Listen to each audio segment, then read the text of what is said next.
Bieži vien šajā posmā, kad izskan kaut kādi pirmie iebildumi, pārdevēji ieņem tādu kā kaujas pozīciju. Ja? Sākās tāda kā cīņa, tā kā wrestlinga mačs. Tu tagad mēģini uzvarēt tos iebildumus. Viņi nav jāuztver personīgi. Ja? Neuztver tos kā atteikumu vai kaut ko vērstu pret tevi, bet gan kā problēmu, kuru tu vari kopā ar klientu atrisināt. Tu neredzi to kā atteikumu. Tu neredzi to kā uzbrukumu vai uzbraucienu sev vai vēl nezinu ko. Tā ir vienkārši kaut kāda problēma, kuru tev šobrīd jāmēģina ar klientu kopā atrisināt. Ja? Iedomājies, kad tu sēdi ar draugu, un tu viņam piedāvā kaut kādu projektu, un viņš saka, man nav naudas.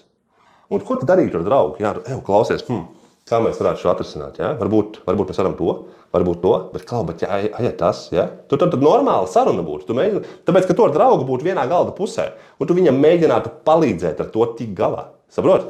Un tieši tāpat ir jāredz iebildumi. Nevis tur nolikt klientu uz lāpstiņām un viņam spiest un mēģināt viņu uzvarēt, bet atrast risinājumu. Lai viņš jūt, ka tu esi ar viņu galda vienā pusē un mēģini viņam palīdzēt atrast risinājumu. Tieši tāpat, kā tu to darītu draugu.